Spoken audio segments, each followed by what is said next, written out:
ಓಂ ಶಾಂತಿ. ಶಿವ ತಂದೆಯ ಮಧುರ ಮಹಾವಾಕ್ಯ. ಮುರುಳಿಗೆ ದಿನಾಂಕ 11/1/2024. ಪ್ರಾತಃ ಮುರುಳಿ ಬಾಪ್ದಾದ ಮಧುಬನ. ಮಧುರ ಮಕ್ಕಳೇ, ಸದಾ ಇದೇ ನಶೆಯಲ್ಲಿರಿ. ಭಗವಂತ ನಮಗೆ ಓದಿಸುತ್ತಾರೆ, ನಮ್ಮ ಈ ವಿದ್ಯಾರ್ಥಿ ಜೀವನ ಉತ್ತಮವಾಗಿದೆ. ನಮ್ಮ ಮೇಲೆ ಬೃಹಸ್ಪತಿ ದಶೆ ಇದೆ. ಮಧುರ ಮಕ್ಕಳೇ, ಸದಾ ಇದೇ ನಶೆಯಲ್ಲಿರಿ. ಭಗವಂತ ನಮಗೆ ಓದಿಸುತ್ತಾರೆ, ನಮ್ಮ ಈ ವಿದ್ಯಾರ್ಥಿ ಜೀವನ ಉತ್ತಮವಾಗಿದೆ. ನಮ್ಮ ಮೇಲೆ ಬೃಹಸ್ಪತಿ ದಶೆ ಇದೆ. ಪ್ರಶ್ನೆ: ಯಾವ ಮಕ್ಕಳಿಗೆ ಎಲ್ಲರ ಪ್ರೀತಿಯು ಪ್ರಾಪ್ತಿಯಾಗುತ್ತದೆ? ಯಾವ ಮಕ್ಕಳಿಗೆ ಎಲ್ಲರ ಪ್ರೀತಿಯು ಪ್ರಾಪ್ತಿಯಾಗುತ್ತದೆ? ಉತ್ತರ: ಯಾರು ಅನೇಕರ ಕಲ್ಯಾಣಕ್ಕೆ ನಿಮಿತ್ತರಾಗುವರೋ, ಯಾರ ಕಲ್ಯಾಣವಾಗಿದೆಯೋ ಅವರು ತಾವಂತೂ ತಮ್ಮ ತಾಯಿಯಾಗಿದ್ದೀರಿ ಎಂದು ಹೇಳತೊಡಗುತ್ತಾರೆ. ಅಂದಾಗ ತಮ್ಮನ್ನು ತಾವು ನೋಡಿಕೊಳ್ಳಿರಿ. ತಾವು ಎಷ್ಟು ಜನರ ಕಲ್ಯಾಣ ಮಾಡುತ್ತೇವೆ, ಎಷ್ಟು ಆತ್ಮರಿಗೆ ತಂದೆಯ ಸಂದೇಶ ನೀಡುತ್ತೇವೆ ಎಂದು. ತಂದೆಯೂ ಸಹ ಸಂದೇಶವಾಹಕರಾಗಿದ್ದಾರೆ. ನೀವು ಮಕ್ಕಳೂ ಸಹ ತಂದೆಯ ಸಂದೇಶ ಕೊಡಬೇಕಾಗಿದೆ. ಎಲ್ಲರಿಗೂ ತಿಳಿಸಿರಿ, ನಮ್ಮೆಲ್ಲರಿಗೆ ಇಬ್ಬರು ತಂದೆಯರಿದ್ದಾರೆ. ಬೇಹದ್ದಿನ ತಂದೆ ಹಾಗೂ ಆಸ್ತಿಯನ್ನು ನೆನಪು ಮಾಡಿರಿ. ಗೀತೆ: ನೀವು ಪ್ರೀತಿಯ ಸಾಗರರಾಗಿದ್ದೀರಿ. ಓಂ ಶಾಂತಿ. ಆತ್ಮಿಕ ತಂದೆಯು ಕುಳಿತು ಆತ್ಮಿಕ ಮಕ್ಕಳಿಗೆ ಪ್ರತಿನಿತ್ಯವೂ ತಿಳಿಸುತ್ತಾರೆ, ಮಕ್ಕಳೇ ಆತ್ಮಾಭಿಮಾನಿಯಾಗಿ ಕುಳಿತುಕೊಳ್ಳಿರಿ. ಬುದ್ಧಿಯು ಹೊರಗಡೆ ಅಲೆದಾಡದಿರಲಿ. ಒಬ್ಬ ತಂದೆಯನ್ನೇ ನೆನಪು ಮಾಡಿರಿ. ಅವರೇ ಜ್ಞಾನ ಸಾಗರ, ಪ್ರೇಮ ಸಾಗರರಾಗಿದ್ದಾರೆ. ಒಂದು ಜ್ಞಾನದ ಹನಿ ಸಿಕ್ಕಿದರೂ ಸಾಕು ಎಂದು ಹೇಳುತ್ತಾರೆ. ಈಗ ತಂದೆಯು ತಿಳಿಸುತ್ತಾರೆ, ಮಧುರಾತಿ ಮಧುರ ಮಕ್ಕಳೇ, ಆತ್ಮಿಕ ತಂದೆಯಾದ ನನ್ನನ್ನು ನೆನಪು ಮಾಡಿರಿ. ಆಗ ನಿಮಗೆ ಈ ಆಸ್ತಿಯು ಸಿಗುವುದು. ಅಮರಪುರಿ ವೈಕುಂಠದಲ್ಲಿ ಹೋಗುವಿರಿ. ಬಾಕಿ ಈ ಸಮಯದಲ್ಲಿ ತಲೆಯ ಮೇಲಿರುವ ಪಾಪದ ಹೊರೆಯನ್ನು ಸಮಾಪ್ತಿ ಮಾಡಿಕೊಳ್ಳಿರಿ. ನಿಯಮ ಪ್ರಮಾಣ ವಿವೇಕದ ಅನುಸಾರ ನೀವು ಮಕ್ಕಳಿಗೆ ತಿಳಿಸಿಕೊಡಲಾಗುತ್ತದೆ. ಯಾರು ಶ್ರೇಷ್ಠಾತಿ ಶ್ರೇಷ್ಠರಾಗಿದ್ದರೋ ಅವರೇ ಈಗ ಅಂತ್ಯದಲ್ಲಿ ಕೆಳಗಡೆ ತಪಸ್ಸು ಮಾಡುತ್ತಿದ್ದಾರೆ. ರಾಜಯೋಗ ತಪಸ್ಸನ್ನು ತಂದೆಯೊಬ್ಬರೇ ಕಲಿಸುತ್ತಾರೆ.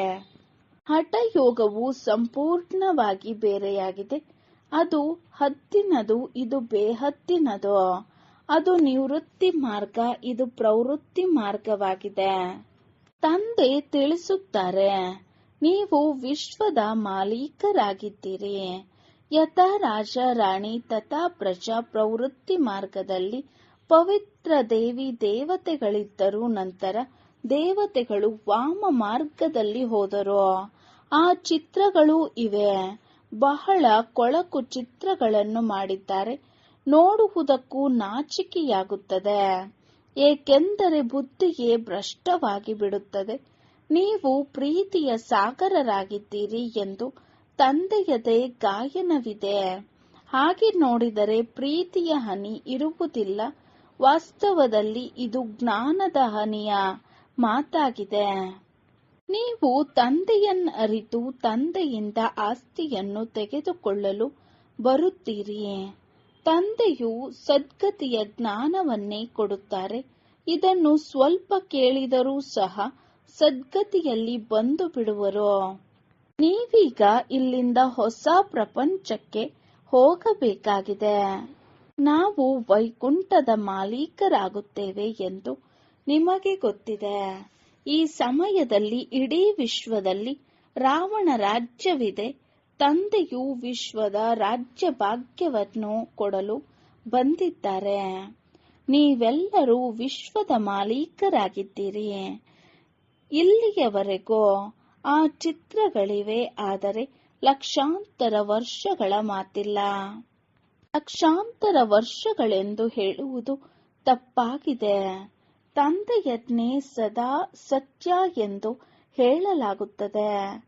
ತಂದೆಯ ಮುಖಾಂತರ ಇಡೀ ವಿಶ್ವವೇ ಸತ್ಯಖಂಡವಾಗುತ್ತದೆ. ಈಗ ಅಸತ್ಯಖಂಡವಾಗಿದೆ. ಈಗ ನೀವು ಮಕ್ಕಳು ತಂದೆಯಿಂದ ಆಸ್ತಿಯನ್ನು ಪಡೆಯುತ್ತಿದ್ದೀರಿ. ಆದರೆ ಇದು ಸಹ ಡ್ರಾಮಾದಲ್ಲಿ ನಿಶ್ಚಿತವಾಗಿದೆ. ಯಾರು ಜ್ಞಾನವನ್ನು ಕೇಳುತ್ತಾ ಆಶ್ಚರ್ಯವಾಗಿ ಕೇಳಿ ಅನ್ಯರಿಗೂ ತಿಳಿಸಿ ನಂತರ ಬಿಟ್ಟು ಹೋಗುವರೋ ಅಂತಹವರನ್ನು ನೋಡಿ. ತಂದೆಯು ಹೇಳುತ್ತಾರೆ, ಓಹೋ ಮಾಯೆ, ನೀನು ಎಷ್ಟು ಪ್ರಬಲವಾಗಿದ್ದೀಯೆ. ತಂದೆಯಿಂದಲೂ ನೀನು ವಿಮುಖರನ್ನಾಗಿ ಮಾಡಿಸುತ್ತೀಯಾ. ಅರ್ಧ ಕಲ್ಪದವರೆಗೆ ಮಾಯೆಯ ರಾಜ್ಯ ಮಾಡುವ ಕಾರಣ ಅದೇಕೆ ಪ್ರಬಲ ಆಗಿರುವುದಿಲ್ಲ. ರಾವಣನೆಂದರೆ ಏನು ಎಂಬುದನ್ನು ನೀವೀಗ ತಿಳಿದುಕೊಂಡಿದ್ದೀರಿ. ಇಲ್ಲಿಯೂ ಕೆಲವು ಮಕ್ಕಳು, ಕೆಲವರು ಬುದ್ಧಿವಂತರು, ಕೆಲವರು ಬುದ್ಧಿಹೀನರಾಗಿದ್ದಾರೆ. ಈಗ ನಮ್ಮ ಮೇಲೆ ಬೃಹಸ್ಪತಿ ದಶೆ ಇದೆ. ಆದ್ದರಿಂದ ನಾವು ಸ್ವರ್ಗದಲ್ಲಿ ಹೋಗುವ ಪುರುಷಾರ್ಥ ಮಾಡುತ್ತಿದ್ದೇವೆ ಎಂದು ನಿಮಗೆ ತಿಳಿದಿದೆ. ಮನುಷ್ಯರು ಶರೀರ ಬಿಟ್ಟರೆ ಅವರೇನು ಸ್ವರ್ಗದಲ್ಲಿ ಹೋಗುವ ಪುರುಷಾರ್ಥ ಮಾಡುವುದಿಲ್ಲ. ಸ್ವರ್ಗಕ್ಕೆ ಹೋದರೆಂದು ಹಾಗೆಯೇ ಹೇಳಿಬಿಡುತ್ತಾರೆ.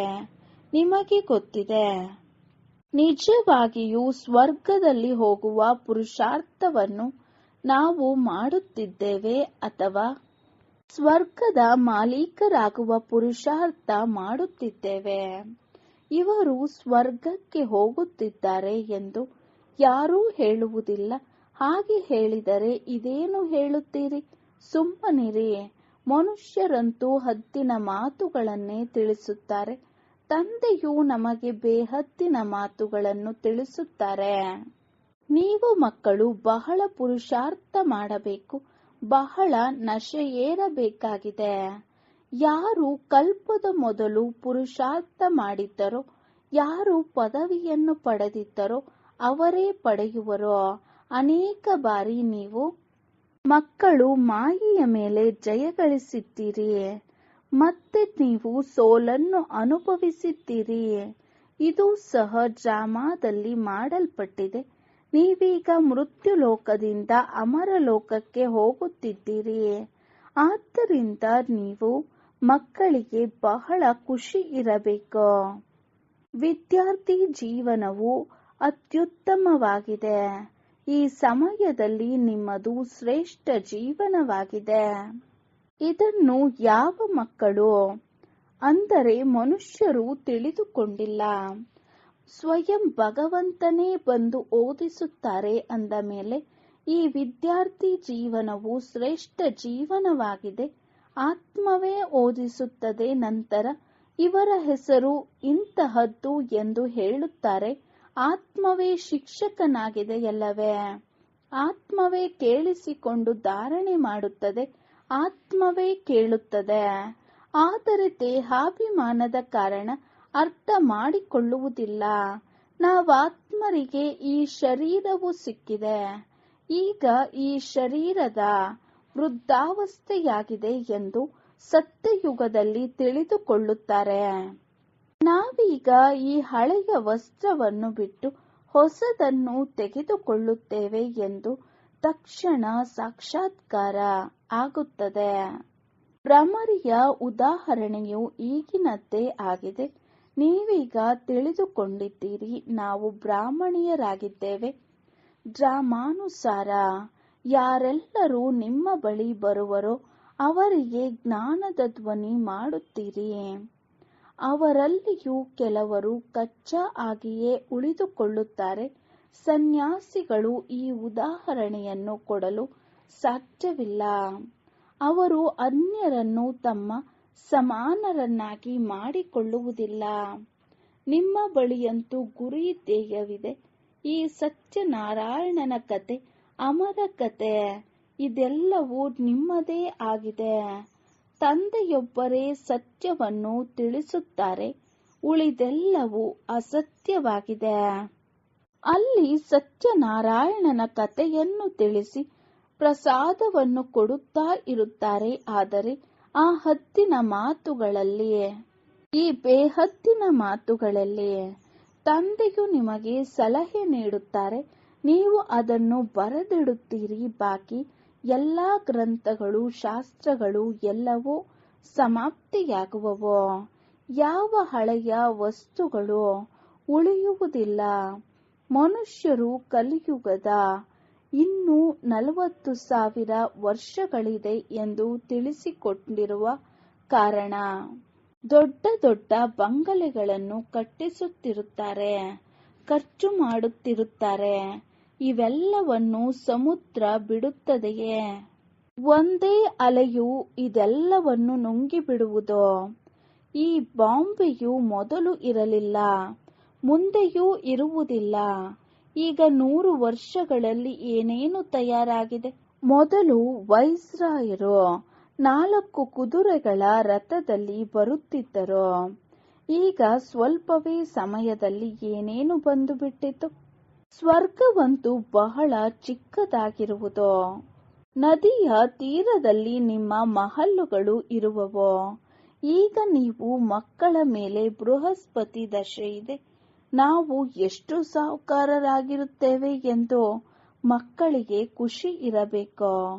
ಯಾರಾದರೂ ದಿವಾಳಿಯಾದರೆ ಅದು ರಾಹುವಿನ ದಶೆ ಎಂದು ಹೇಳಲಾಗುತ್ತದೆ. ನೀವೀಗ ತಮ್ಮ ದಶೆಯ ಮೇಲೆ ಹರ್ಷಿತರಾಗಿರಿ. ಭಗವಂತ ತಂದೆಯೇ ನಮಗೆ ಓದಿಸುತ್ತಾರೆ. ಹಾಗೆ ನೋಡಿದರೆ ಭಗವಂತ ಯಾರಿಗಾದರೂ ಓದಿಸುತ್ತಾರೇನು? ಆದರೆ ನೀವೀಗ ತಿಳಿದುಕೊಂಡಿದ್ದೀರಿ, ನಮ್ಮ ಈ ವಿದ್ಯಾರ್ಥಿ ಜೀವನವು ಅತ್ಯುತ್ತಮವಾಗಿದೆ. ನಾವು ನರನಿಂದ ನಾರಾಯಣ ವಿಶ್ವದ ಮಾಲೀಕರಾಗುತ್ತೇವೆ. ಇಲ್ಲಿ ನಾವು ರಾವಣ ರಾಜ್ಯದಲ್ಲಿ ಬಂದು ಸಿಕ್ಕಿ ಹಾಕಿಕೊಂಡಿದ್ದೇವೆ. ಈಗ ಪುನಃ ಸುಖಧಾಮದಲ್ಲಿ ಹೋಗುತ್ತೇವೆ. ನೀವು ಸಂಗಮಯುಗಿ ಬ್ರಾಹ್ಮಣರಾಗಿದ್ದೀರಿ. ಬ್ರಹ್ಮಾರವರ ಮುಖಾಂತರ ಸ್ಥಾಪನೆಯಾಗುತ್ತದೆ. ಅಂದ ಮೇಲೆ ಕೇವಲ ಒಬ್ಬರಿಂದ ಆಗುವುದೇ? ಅನೇಕರಿರುವರಲ್ಲವೇ? ನೀವು ಈಶ್ವರನ ಸೇವಾದಾರಿಗಳಾಗುತ್ತೀರಿ. ತಂದೆಯು ಯಾವ ಸ್ವರ್ಗ ಸ್ಥಾಪನೆ ಮಾಡುವ ಸೇವೆ ಮಾಡುವರೋ ಅದರಲ್ಲಿ ನೀವು ಸಹಯೋಗ ನೀಡುತ್ತೀರಿ. ಯಾರು ಹೆಚ್ಚು ಸಹಯೋಗಿ ಆಗುವರೋ ಅವರು ಹೆಚ್ಚು ಶ್ರೇಷ್ಠ ಪದವಿಯನ್ನು ಪಡೆಯುವರು. ಯಾರು ಹಸಿವಿನಿಂದ ನರಳುವುದಿಲ್ಲ. ಇಲ್ಲಿ ಭಿಕ್ಷುಕರ ಬಳಿಯೂ ಸಹ ಹುಡುಕಿ ನೋಡಿದರೆ ಸಾವಿರಾರು ರೂಪಾಯಿಗಳು ಇರುತ್ತವೆ. ಯಾರು ಹಸಿವಿನಿಂದ ಇರುವುದಿಲ್ಲ. ನೀವಂತೂ ತಂದೆಯ ಮಕ್ಕಳಾಗಿದ್ದೀರಿ. ಬಲೆ ತಂದೆಯು ಬಡವರಾಗಿದ್ದರು. ಮಕ್ಕಳಿಗೆ ಊಟ ಕೊಡುವ ತನಕ ತಾವು ಸೇವಿಸುವುದಿಲ್ಲ. ಏಕೆಂದರೆ ಮಕ್ಕಳು ವಾರಸುದಾರರಾಗಿರುತ್ತಾರೆ. ಅವರ ಮೇಲೆ ಪ್ರೀತಿ ಇರುತ್ತದೆ. ಸತ್ಯಯುಗದಲ್ಲಂತೂ ಬಡವರ ಮಾತಿಲ್ಲ. ಯಥೇಚ್ಛವಾಗಿ ದವಸ ಧಾನ್ಯಗಳಿರುತ್ತವೆ. ಬೇಹದ್ದಿನ ಶ್ರೀಮಂತಿಕೆ ಇರುತ್ತದೆ. ಅಲ್ಲಿನ ಉಡುಗೆ ತೊಡುಗೆಗಳು ಎಷ್ಟು ಸುಂದರವಾಗಿವೆ. ಆದ್ದರಿಂದಲೇ ತಂದೆಯು ತಿಳಿಸುತ್ತಾರೆ, ಬಿಡುವು ಸಿಕ್ಕಿದಾಗಲೆಲ್ಲ ಲಕ್ಷ್ಮೀನಾರಾಯಣರ ಚಿತ್ರದ ಮುಂದೆ ಹೋಗಿ ಕುಳಿತುಕೊಳ್ಳಿರಿ. ರಾತ್ರಿಯ ಸಮಯದಲ್ಲಿಯೂ ಕುಳಿತುಕೊಳ್ಳಬಹುದು. ಈ ಲಕ್ಷ್ಮೀನಾರಾಯಣರನ್ನು ನೋಡುತ್ತಾ ನೋಡುತ್ತಾ ಹಾಗೆಯೇ ಮಲಗಿಬಿಡಿ. ಓಹೋ ಬಾಬಾ ನಮ್ಮನ್ನು ಈ ರೀತಿ ಮಾಡುತ್ತಾರೆ. ಹೀಗೆ ನೀವು ಅಭ್ಯಾಸ ಮಾಡಿ ನೋಡಿರಿ, ಎಷ್ಟು ಖುಷಿ ಬರುತ್ತದೆ. ನಂತರ ಬೆಳಗ್ಗೆ ಎದ್ದು ಅನುಭವವನ್ನು ತಿಳಿಸಿರಿ. ಲಕ್ಷ್ಮೀನಾರಾಯಣರ ಚಿತ್ರ ಹಾಗೂ ಏಣಿಯ ಚಿತ್ರವು ಎಲ್ಲರ ಬಳಿ ಇರಲಿ. ನಮಗೆ ಯಾರು ಓದಿಸುತ್ತಾರೆ ಎಂದು ವಿದ್ಯಾರ್ಥಿಗಳಿಗೆ ಗೊತ್ತಿದೆ. ಎಲ್ಲವೂ ವಿದ್ಯೆಯ ಮೇಲೆ ಆಧಾರಿತವಾಗಿದೆ.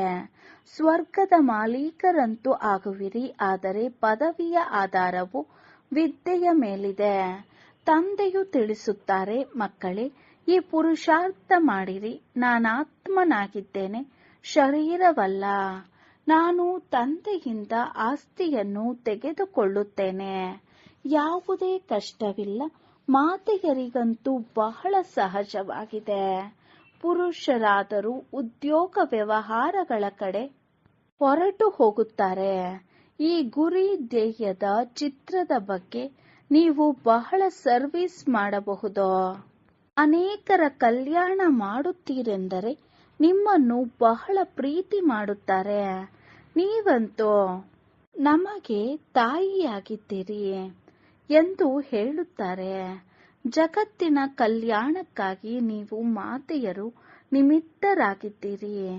ತಮ್ಮನ್ನು ನೋಡಿಕೊಳ್ಳಿ. ನಾವು ಎಷ್ಟು ಜನರ ಕಲ್ಯಾಣ ಮಾಡಿದ್ದೆವೋ, ಎಷ್ಟು ಮಂದಿಗೆ ತಂದೆಯ ಸಂದೇಶ ಕೊಟ್ಟಿದ್ದೇವೆ. ತಂದೆಯೂ ಸಹ ಸಂದೇಶವಾಹಕರಾಗಿದ್ದಾರೆ. ಮತ್ಯಾರಿಗೂ ಸಂದೇಶವಾಹಕರೆಂದು ಹೇಳುವುದಿಲ್ಲ. ತಂದೆಯು ನಿಮಗೆ ಸಂದೇಶ ಕೊಡುತ್ತಾರೆ. ಅದನ್ನು ನೀವು ಎಲ್ಲರಿಗೂ ತಿಳಿಸಿರಿ. ಬೇಹದ್ದಿನ ತಂದೆ ಹಾಗೂ ಆಸ್ತಿಯನ್ನು ನೆನಪು ಮಾಡಿರಿ. 84 ಜನ್ಮಗಳ ಚಕ್ರವನ್ನು ನೆನಪು ಮಾಡಿರಿ. ನೀವು ಸಂದೇಶವಾಹಕ ತಂದೆಯ ಮಕ್ಕಳು, ಸಂದೇಶ ನೀಡುವವರಾಗಿದ್ದೀರಿ. ಎಲ್ಲರಿಗೂ ಹೇಳಿರಿ, ನಮ್ಮೆಲ್ಲರಿಗೆ 2 ತಂದೆಯರಿದ್ದಾರೆ. ಬೇಹದ್ದಿನ ತಂದೆಯು ಸುಖ ಹಾಗೂ ಶಾಂತಿಯ ಆಸ್ತಿಯನ್ನು ಕೊಟ್ಟಿದ್ದಾರೆ. ನಾವು ಸುಖಧಾಮದಲ್ಲಿದ್ದಾಗ ಉಳಿದವರೆಲ್ಲರೂ ಶಾಂತಿಧಾಮದಲ್ಲಿದ್ದರು. ನಂತರ ನಾವು ಜೀವನ್ಮುಕ್ತಿಯಲ್ಲಿ ಬರುತ್ತೇವೆ. ನಾವೀಗ ಹಿಂತಿರುಗಿ ಹೋಗಬೇಕಾಗಿದೆ. ಪುನಃ ಸತ್ಯಯುಗದಲ್ಲಿ ನಾವೇ ವಿಶ್ವದ ಮಾಲೀಕರಾಗುತ್ತೇವೆ. ಒಂದು ಗೀತೆಯೂ ಇದೆ. ಬಾಬಾ, ನಿಮ್ಮಿಂದ ನಮಗೆ ಇಡೀ ವಿಶ್ವದ ರಾಜ್ಯಭಾಗ್ಯ ಸಿಗುತ್ತದೆ. ಇಡೀ ಧರಣಿ, ಸಮುದ್ರ, ಆಕಾಶ ಎಲ್ಲವೂ ನಮ್ಮ ಕೈಯಲ್ಲಿರುತ್ತವೆ. ಈ ಸಮಯದಲ್ಲಿ ನಾವು ತಂದೆಯಿಂದ ಬೇಹದ್ದಿನ ಆಸ್ತಿಯನ್ನು ಪಡೆಯುತ್ತಿದ್ದೇವೆ. ನಾವು ಗುಪ್ತ ಸೈನಿಕರು, ಗುಪ್ತ ಯೋಧರು, ಶಿವಶಕ್ತಿ ಸೇನೆ. ಇದು ಜ್ಞಾನದ ಖಡ್ಗ, ಜ್ಞಾನ ಬಾಣವಾಗಿದೆ. ಇದಕ್ಕಾಗಿ ಅವರು ದೇವಿಯರಿಗೆ ಸ್ಥೂಲ ಆಯುಧಗಳನ್ನು ತೋರಿಸಿದ್ದಾರೆ. ಭಕ್ತಿ ಮಾರ್ಗದಲ್ಲಿ ಎಷ್ಟೊಂದು ಮಂದಿರ, ಎಷ್ಟೊಂದು ಚಿತ್ರಗಳಿವೆ. ಆದ್ದರಿಂದ ತಂದೆಯು ಹೇಳುತ್ತಾರೆ, ಭಕ್ತಿ ಮಾರ್ಗದಲ್ಲಿ ನೀವು ಎಲ್ಲಾ ಹಣವನ್ನು ಮುಗಿಸಿದಿರಿ. ಈಗ ಈ ಮಂದಿರ ಮುಂತಾದವುಗಳೆಲ್ಲವೂ ಸಮಾಪ್ತಿಯಾಗಲಿವೆ, ಮುಳುಗಿ ಹೋಗುತ್ತವೆ. ನಿಮಗೂ ಸಾಕ್ಷಾತ್ಕಾರ ಮಾಡಿಸಿದ್ದರು. ಸತ್ಯಯುಗದಲ್ಲಿ ಹೇಗೆ ಗಣಿಗಳಿಂದ ವಜ್ರಗಳನ್ನು ತೆಗೆದುಕೊಂಡು ಬರುತ್ತಾರೆ. ಏಕೆಂದರೆ ಇಲ್ಲಿನ ಸಂಪತ್ತೆಲ್ಲವೂ ಒಳಗಡೆ ಹೊರಟು ಹೋಗುತ್ತದೆ. ದೊಡ್ಡ ದೊಡ್ಡ ರಾಜರುಗಳ ಬಳಿ ಕಣಜಗಳಿರುತ್ತವೆ. ಅದೆಲ್ಲವೂ ಮಣ್ಣಲ್ಲಿ ಸೇರಿಬಿಡುತ್ತದೆ. ನಂತರ ನಿಮ್ಮ ಶಿಲ್ಪಿಗಳು ಹೋಗಿ ತೆಗೆದುಕೊಂಡು ಬರುತ್ತಾರೆ. ಇಲ್ಲದಿದ್ದರೆ ಇಷ್ಟೊಂದು ಚಿನ್ನ ಇತ್ಯಾದಿ ಎಲ್ಲಿಂದ ಬರುವುದು? ಸ್ವರ್ಗದ ಚಿತ್ರವನ್ನು ಅಜ್ಮೀರ್ನಲ್ಲಿ ನೋಡುತ್ತೀರಲ್ಲವೇ? ತಂದೆಯು ತಿಳಿಸಿದ್ದರು, ಇದೇ ರೀತಿ ಮ್ಯೂಸಿಯಂ ಮಾಡಿರಿ. ಸ್ವರ್ಗದ ಸುಂದರ ಮಾದರಿಗಳನ್ನು ಮಾಡಿಸಿ. ನಿಮಗೆ ಗೊತ್ತಿದೆ, ನಾವೀಗ ನಮ್ಮ ರಾಜಧಾನಿಯನ್ನು ಸ್ಥಾಪನೆ ಮಾಡುತ್ತಿದ್ದೇವೆ. ಮೊದಲು ಏನೂ ತಿಳಿದಿರಲಿಲ್ಲ, ಈಗ ತಿಳಿದುಕೊಳ್ಳುತ್ತಾ ಹೋಗುತ್ತಿದ್ದೇವೆ. ನಾವು ಪ್ರತಿಯೊಬ್ಬರ ಆಂತರ್ಯವನ್ನು ತಿಳಿದುಕೊಂಡಿದ್ದೇವೆ ಎಂದಲ್ಲ. ಕೆಲವರು ವಿಕಾರಗಳು ಬರುತ್ತಿದ್ದರು. ಆಗ ಏಕೆ ಬರುತ್ತೀರಿ ಎಂದು ಆ ವಿಕಾರಿಗಳಿಗೆ ಕೇಳಿದಾಗ, ನಾವು ಇಲ್ಲಿಗೆ ಬಂದಾಗಲೇ ವಿಕಾರಗಳಿಂದ ಮುಕ್ತರಾಗುತ್ತೇವೆ ಎಂದು ಹೇಳುತ್ತಿದ್ದರು. ನಾನು ಬಹಳ ಪಾಪಾತ್ಮನಾಗಿದ್ದೇನೆ, ಆದ್ದರಿಂದ ಬಂದಿದ್ದೇನೆ ಎಂದು ಹೇಳುತ್ತಿದ್ದರು. ಆಗ ತಂದೆಯು ಒಳ್ಳೆಯದು, ಕಲ್ಯಾಣವಾಗಲಿ ಎಂದು ಹೇಳುತ್ತಿದ್ದರು. ಮಾಯೆಯು ಬಹಳ ಪ್ರಭಾವಶಾಲಿಯಾಗಿದೆ. ತಂದೆಯು ಹೇಳುತ್ತಾರೆ, ಮಕ್ಕಳೇ, ನೀವು ಈ ವಿಕಾರಗಳ ಮೇಲೆ ಜಯಗಳಿಸಿದಾಗಲೇ ಜಗಜ್ಜೀತರಾಗುತ್ತೀರಿ. ಮಾಯೆಯು ಕಡಿಮೆ ಏನಿಲ್ಲ. ನೀವೀಗ ಪುರುಷಾರ್ಥ ಮಾಡಿ ಈ ಲಕ್ಷ್ಮೀನಾರಾಯಣರಂತೆ ಆಗುತ್ತೀರಿ. ಇವರಂತಹ ಸೌಂದರ್ಯ ಬೇರೆ ಯಾರಿಗೂ ಇರುವುದಿಲ್ಲ. ಇದು ಸ್ವಾಭಾವಿಕ ಸೌಂದರ್ಯವಾಗಿದೆ. ಪ್ರತಿ 5,000 ವರ್ಷಗಳ ನಂತರ ಸ್ವರ್ಗದ ಸ್ಥಾಪನೆಯಾಗುತ್ತದೆ. ನಂತರ 84 ಜನ್ಮಗಳ ಚಕ್ರದಲ್ಲಿ ಬರುತ್ತಾರೆ. ಇದು ವಿಶ್ವವಿದ್ಯಾಲಯ ಹಾಗೂ ಆಸ್ಪತ್ರೆಯಾಗಿದೆ ಎಂದು ನೀವು ಬರೆಯಬಹುದು. ಆರೋಗ್ಯಕ್ಕಾಗಿ ಆಸ್ಪತ್ರೆ, ಐಶ್ವರ್ಯಕ್ಕಾಗಿ ವಿಶ್ವವಿದ್ಯಾಲಯ. ಆರೋಗ್ಯ, ಭಾಗ್ಯ, ಸಂತೋಷ 21 ಜನ್ಮಗಳಿಗಾಗಿ ಬಂದು ಪ್ರಾಪ್ತಿ ಮಾಡಿಕೊಳ್ಳಿರಿ. ಹೇಗೆ ವ್ಯಾಪಾರಿಗಳು ತಮ್ಮ ಬೋರ್ಡ್ ಅನ್ನು ಹಾಕುತ್ತಾರೆ, ಮನೆಗಳಲ್ಲಿಯೂ ಬೋರ್ಡ್ ಹಾಕಿಕೊಂಡಿರುತ್ತಾರೆ. ಇಲ್ಲಿಯೂ ಯಾರು ನಶೆಯಲ್ಲಿರುವರೋ ಅವರೇ ಈ ರೀತಿ ಬರೆಯುತ್ತಾರೆ. ಯಾರೇ ಬರಲಿ ಅವರಿಗೆ ತಿಳಿಸಿರಿ, ನೀವು ಬೇಹದ್ದಿನ ತಂದೆಯಿಂದ ಆಸ್ತಿಯನ್ನು ಪಡೆದುಕೊಂಡಿದ್ದೀರಿ. ನಂತರ 84 ಜನ್ಮಗಳನ್ನು ಪಡೆದು ನೀವು ಪತಿತರಾಗಿದ್ದೀರಿ. ಈಗ ಪಾವನರಾಗಿ ತಮ್ಮನ್ನು ಆತ್ಮನೆಂದು ತಿಳಿಯಿರಿ. ತಂದೆಯನ್ನು ನೆನಪು ಮಾಡಿರಿ. ಈ ಬ್ರಹ್ಮ ತಂದೆಯು ಹಾಗೆಯೇ ಮಾಡುತ್ತಾರೆ. ಇವರು ಮೊದಲನೇ ನಂಬರಿನ ಪುರುಷಾರ್ಥಿಯಾಗಿದ್ದಾರೆ. ಬಾಬಾ, ಬಹಳ ಬಿರುಗಾಳಿಗಳು ಬರುತ್ತವೆ ಎಂದು ಕೆಲವು ಮಕ್ಕಳು ಪತ್ರ ಬರೆಯುತ್ತಾರೆ. ನಾನು ಬರೆಯುತ್ತೇನೆ, ಬ್ರಹ್ಮ ತಂದೆ ನನ್ನ ಬಳಿಯಂತೂ ಎಲ್ಲಾ ಬಿರುಗಾಳಿಗಳು ಮೊದಲು ಬರುತ್ತವೆ. ನಾನು ಮೊದಲು ಅನುಭವಿಯಾಗಿದ್ದಾಗಲೇ ತಿಳಿಸುವೆನಲ್ಲವೇ, ಇದಂತೂ ಮಾಯೆಯ ಉದ್ಯೋಗವಾಗಿದೆ. ಈಗ ತಂದೆಯು ತಿಳಿಸುತ್ತಾರೆ, ಮಧುರ ಮುದ್ದಾದ ಮಕ್ಕಳೇ, ಈಗ ನಿಮ್ಮ ಮೇಲೆ ಬೃಹಸ್ಪತಿ ದಶೆಯಿದೆ. ನೀವು ಯಾರಿಗೂ ತಮ್ಮ ಜನ್ಮ ಪತ್ರಿಕೆಯನ್ನು ತೋರಿಸುವ ಅವಶ್ಯಕತೆ ಇಲ್ಲ. ತಂದೆಯು ಎಲ್ಲವನ್ನೂ ತಿಳಿಸಿಕೊಡುತ್ತಾರೆ. ಅಲ್ಲಿ ದೀರ್ಘಾಯಸ್ಸು ಇರುತ್ತದೆ. ಕೃಷ್ಣನಿಗೂ ಯೋಗೇಶ್ವರನೆಂದು ಹೇಳುತ್ತಾರೆ. ಇವರಿಗೆ ಯೋಗೇಶ್ವರನೇ ಯೋಗವನ್ನು ಕಲಿಸಿದರು. ಆದ್ದರಿಂದ ಈ ರೀತಿ ಆದರೂ ಯಾವುದೇ ಮನುಷ್ಯ ಮಾತ್ರರು ಸನ್ಯಾಸಿ ಮೊದಲಾದವರಿಗೂ ಯೋಗೇಶ್ವರನೆಂದು ಹೇಳಲು ಸಾಧ್ಯವಿಲ್ಲ. ನಿಮಗೆ ಈಶ್ವರನೇ ಯೋಗವನ್ನು ಕಲಿಸುತ್ತಾರೆ. ಆದ್ದರಿಂದ ಯೋಗೇಶ್ವರ, ಯೋಗೇಶ್ವರಿ ಎಂದು ಹೆಸರನ್ನು ಇಡಲಾಗುತ್ತದೆ. ಈ ಸಮಯದಲ್ಲಿ ಜ್ಞಾನೇಶ್ವರಿಯು ನೀವೇ ಆಗಿದ್ದೀರಿ. ಮತ್ತೆ ಹೋಗಿ ರಾಜರಾಜೇಶ್ವರಿಯು ನೀವೇ ಆಗುತ್ತೀರಿ. ಒಳ್ಳೆಯದು. ಮಧುರಾತಿ ಮಧುರ ಅಗಲಿ ಹೋಗಿ ಮರಳಿ ಸಿಕ್ಕಿರುವಂತಹ ಮಕ್ಕಳಿಗೆ ಪ್ರೀತಿಯ ಮಾತ್ಪಿತಾ ಬಾಪ್ದಾದಾರವರ ನೆನಪು, ಪ್ರೀತಿ ಹಾಗೂ ಸುಪ್ರಭಾತ. ಆತ್ಮೀಯ ಮಕ್ಕಳಿಗೆ ಆತ್ಮೀಯ ತಂದೆಯ ನಮಸ್ತೆ. ನಾವು ಆತ್ಮೀಯ ಮಕ್ಕಳ ಆತ್ಮೀಯ ತಂದೆಗೆ ನಮಸ್ತೆ, ನಮಸ್ತೆ, ನಮಸ್ತೆ. ಧಾರಣೆಗಾಗಿ ಮುಖ್ಯ ಸಾರ. ಫಸ್ಟ್ ಪಾಯಿಂಟ್, ಗುರಿ ಧ್ಯೇಯವನ್ನು ಮುಂದಿಟ್ಟುಕೊಂಡು ಪುರುಷಾರ್ಥ ಮಾಡಿರಿ. ಲಕ್ಷ್ಮೀನಾರಾಯಣರ ಚಿತ್ರವನ್ನು ಸಮ್ಮುಖದಲ್ಲಿ ನೋಡುತ್ತಾ ತಮ್ಮೊಂದಿಗೆ ತಾವು ಮಾತನಾಡಿಕೊಳ್ಳಿರಿ. ಓಹೋ, ತಂದೆಯು ನಮ್ಮನ್ನು ಈ ರೀತಿ ಮಾಡುತ್ತಾರೆ. ಈಗ ನಮ್ಮ ಮೇಲೆ ಬೃಹಸ್ಪತಿ ದಶೆ ಕುಳಿತಿದೆ. ಸೆಕೆಂಡ್ ಪಾಯಿಂಟ್, ತಮ್ಮ ಸಮಾನರನ್ನಾಗಿ ಮಾಡಿಕೊಳ್ಳಲು ಭ್ರಮರಿಯ ತರಹ ಜ್ಞಾನದ ಧ್ವನಿ ಮಾಡಿರಿ. ಈಶ್ವರೀಯ ಸೇವಾದಾರಿಗಳಾಗಿ ಸ್ವರ್ಗ ಸ್ಥಾಪನೆಯಲ್ಲಿ ತಂದೆಗೆ ಸಹಯೋಗ ನೀಡಿರಿ. ವರದಾನ: ದೇಹ ಬಾನದಿಂದ ಭಿನ್ನ ಆಗಿ ಪರಮಾತ್ಮನ ಪ್ರೀತಿಯ ಅನುಭವ ಮಾಡುವಂತಹ ಕಮಲಹಾಸನಧಾರಿಗಳಾಗಿ.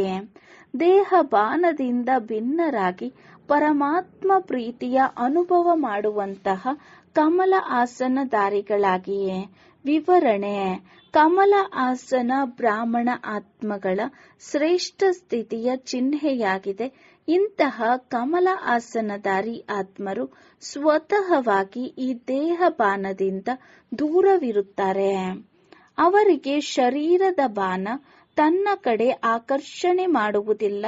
ಹೇಗೆ ಬ್ರಹ್ಮ ತಂದೆಗೆ ನಡೆಯುತ್ತಾ ತಿರುಗಾಡುತ್ತಾ ಫರಿಸ್ತಾ ರೂಪ ಹಾಗೂ ದೇವತಾ ರೂಪ ಸದಾ ಸ್ಮೃತಿಯಲ್ಲಿತ್ತೋ, ಹೀಗೆ ಸ್ವಾಭಾವಿಕವಾಗಿ ದೇಹಿ ಅಭಿಮಾನಿ ಸ್ಥಿತಿ ಸದಾ ಇರಬೇಕು. ಇದಕ್ಕೆ ಹೇಳಲಾಗುತ್ತದೆ ದೇಹ ಬಾನದಿಂದ ಭಿನ್ನ. ಈ ರೀತಿ ದೇಹ ಬಾನದಿಂದ ಭಿನ್ನ ಇರುವವರೇ ಪರಮಾತ್ಮನಿಗೆ ಪ್ರಿಯ ಆಗಿಬಿಡುತ್ತಾರೆ. ಸ್ಲೋಗನ್: ನಿಮ್ಮಲ್ಲಿರುವ ವಿಶೇಷತೆ ಹಾಗೂ ಗುಣ ಪ್ರಭು ಪ್ರಸಾದವಾಗಿದೆ. ಅವುಗಳನ್ನು ನನ್ನದು ಎಂದು ತಿಳಿಯುವುದೇ ದೇಹ ಅಭಿಮಾನವಾಗಿದೆ. ನಿಮ್ಮಲ್ಲಿರುವ ವಿಶೇಷತೆ ಹಾಗೂ ಗುಣ ಪ್ರಭು ಪ್ರಸಾದವಾಗಿದೆ. ಅವುಗಳನ್ನು ನನ್ನದು ಎಂದು ತಿಳಿಯುವುದೇ ದೇಹ ಅಭಿಮಾನವಾಗಿದೆ. ಅವ್ಯಕ್ತ ಸೈಲೆನ್ಸ್ನ ಮೂಲಕ ಡಬಲ್ ಲೈಟ್ ಫರಿಷ್ಠಾ ಸ್ಥಿತಿಯ ಅನುಭವ ಮಾಡಿ. ಬ್ರಹ್ಮ ತಂದೆಯೊಂದಿಗೆ ಪ್ರೀತಿ ಇದೆ ಎಂದರೆ ಈಗ ಬ್ರಹ್ಮ ತಂದೆಯ ಸಮಾನ ಫರಿಷ್ಠೆಯಾಗಿರಿ. ಸದಾ ತಮ್ಮ ಲೈಟ್ನ ಫರಿಷ್ಠಾ ಸ್ವರೂಪ ಮುಂದೆ ಕಾಣಿಸಲಿ. ಈ ರೀತಿಯಾಗಬೇಕೆಂದು ಮತ್ತು ಭವಿಷ್ಯ ರೂಪ ಕಾಣಿಸಲಿ. ಈಗ ಇದನ್ನು ಬಿಟ್ಟು ಅದನ್ನು ತೆಗೆದುಕೊಳ್ಳುವುದು ಯಾವಾಗ ಇಂತಹ ಅನುಭೂತಿಯಾಗುತ್ತದೆ ಆಗ ತಿಳಿದುಕೊಳ್ಳಿ, ಸಂಪೂರ್ಣತೆಗೆ ಸಮೀಪವಿದ್ದೇವೆ. ಓಂ ಶಾಂತಿ.